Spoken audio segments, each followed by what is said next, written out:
Let's talk about this bizarre claim that Moses, David, and all the biblical prophets were actually Muslims. Yes, Muslims say that just because these prophets submitted to God, they must have followed Islam. Sounds deep, right? Nope, it's just word games. First off, Islam started in the 7th century AD with Muhammad. Moses and David and all the prophets lived centuries before Islam even existed. Saying they were Muslims is like saying Abraham Lincoln was a communist because he believed in equality. It's anachronistic and historically impossible. Second, Moses and David and all the prophets were Jewish who adhered to Judaism. They followed the law of Yahweh, not the Quran. They followed the Torah, kept the 10 Commandments, celebrated Passover, kept the Levitical priesthood and practiced blood sacrifices for sin, things Islam rejects.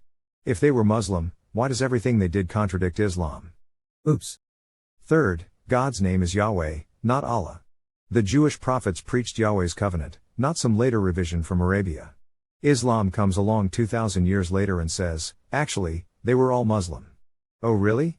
Did Moses and David and all the prophets recite the Shahada? Pray 5 times a day toward Mecca? Fast for Ramadan? Went to Hajj?